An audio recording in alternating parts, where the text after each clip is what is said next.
Hi guys, we're gonna read Captain Underpants and the Attack of the Talking Toilets. So let's get started. But if you ask their parents, they'd probably tell you that George and Harold were smart and sweet and very good-hearted, but even they were a bit silly at times. I'd have to agree with their parents. But even so, their silliness did get them into a lot of trouble. Sometimes, in fact, it once got them into so much trouble they accidentally almost destroyed the whole planet with an army of evil talking toilets. But before I can tell you that story, I have to tell you this story. This story, Chapter 2. One fine morning at Jerome Horwitz elementary school, George and Harold had just gotten out of their fourth grade gym class when they saw a big sign in the hallway. It was an announcement for the second annual invention convention.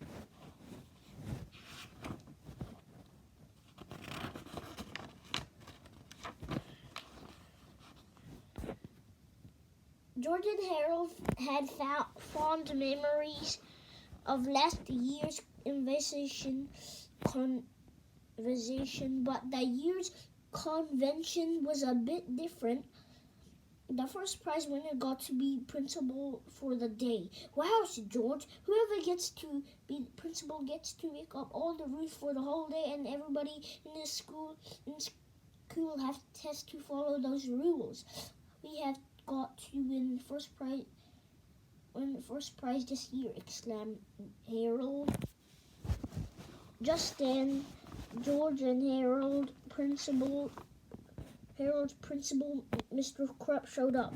Aha! He shouted. I'll bet you two are up to no good. Not really, said George. We were just reading about this year's contest. Yes, said Harold, we're going to win first prize in the contest and be principals for the day. Ha ha ha ha ha, laughed Mr. Krupp. Do you honestly think I let you two enter this year's contest after the stunt you pulled out last year's invention convention? George and Harold smiled and thought back to the first annual invention convention. The flashback, Chapter 3.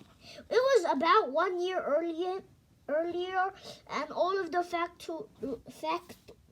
faculty and students of Jerome Horwitz Elementary School had gathered in gymnasium for what would later be known as the sticky chair accident. George and Harold stepped up to the microphone. Ladies and gentlemen, said George, Harold and I have invented something that is guaranteed to keep you all glued to your seats. Yes, said Harold. We call it glue. Mr.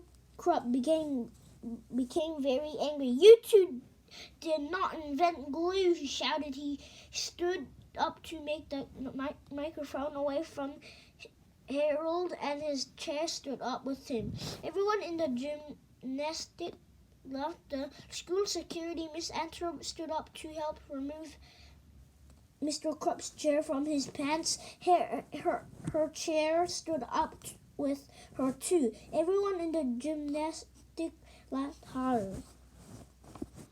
The other teachers stood up, and you guessed it, they were stuck to their chairs as well.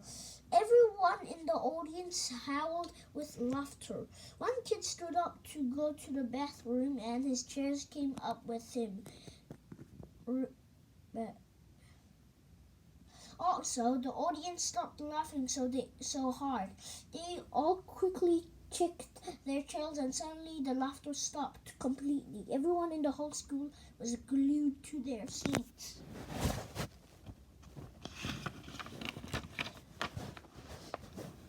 You see, while it was true that George and Harold had not invented glue, they had invented a new kind of glue by simply mixing rubber cement with concentrated or orange juice mix. They had created a quick drying body heat activate glue. Then they applied this special glue to every seat in the gymnastic except theirs. Early that morning, everybody in the gymnasium was glaring at George and Harold, seething with anger. "I've got a good idea," said George. "What?" asked Harold. "Run!" cried George. George and Harold were grinning from ear to ear, remembering their silly invention and the chaos they followed. "That was hilarious," laughed Harold. "Yeah," chuckled George. "It'll be hard to top that this year." "Well, you won't get a chance this year," said Mr. Crop. He took out a magnifying glass and he held it up to the fine print on the sign. "This contest is open to all students in the 3rd and 4th grades except George Baird and Harold Hutchins."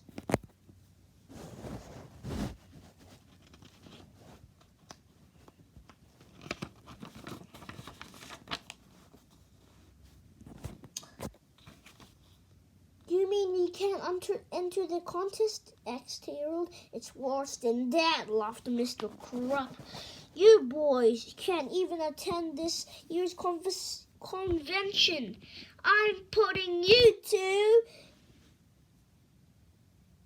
and start that whole thing." Mr. Crop turned and walked away, laughing victoriously. "Rats," said Harold. "What are we going to do?" Well, said George, "you know the old saying, if you can't join him, beat him." Chapter 4, The Invention. Early that evening, George and Harold sneaked back to school with their supplies. They crept into the gymnasium and peeked out. "I think somebody's still in there." "Here," whispered Harold. "Oh, it's just Melvin Sneedley," said George. Melvin was the school mechanic. He was busy putting some last-minute touches on his new invention for the contest, Pasty 2000.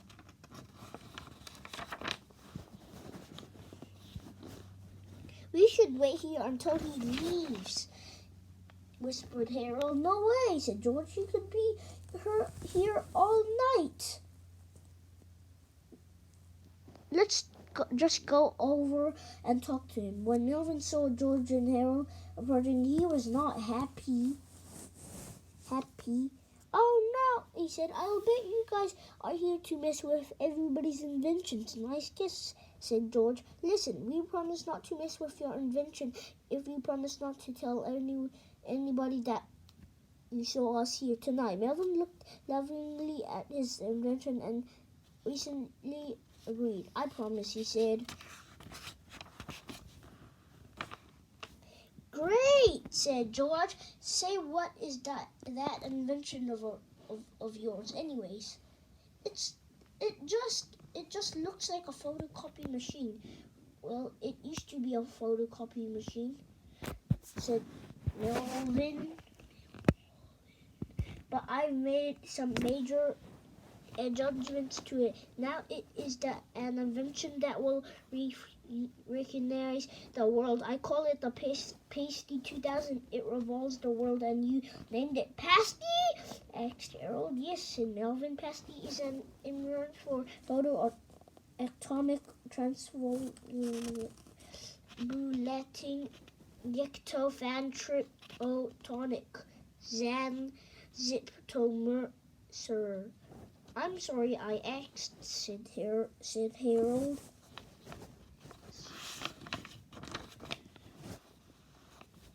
Allow me to demonstrate, said Melvin. The Pasty 2000 can take any one-dimensional image and create a living, breathing, three-dimensional copy of that image. For example, take this ordinary photograph of a mouse. Melvin placed the photo of the mouse into the glass screen of the Pasty 2000 and pressed start. The lights in the gymnasium dimmed as all the power in the entire school seemed to get sucked into the Pasty 2000.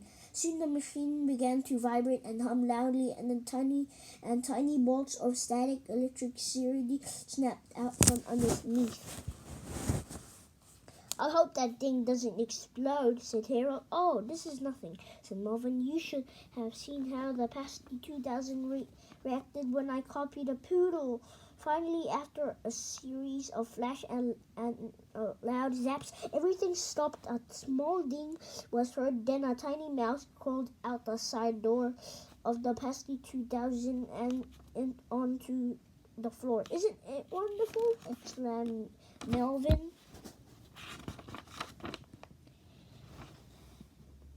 George inspected the mouse closely. That's a great trick, George laughed. You really had me going for a while. It's not a trick, cried Melvin. The Pasty 2000 really does bring photos to life. I've seen creating living creatures from paintings and drawings. Yeah, right, laughed Harold. And I thought we were con artists.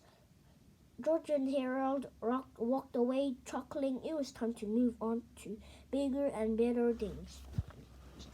So, guys, this is the end because it took a long time. So, bye.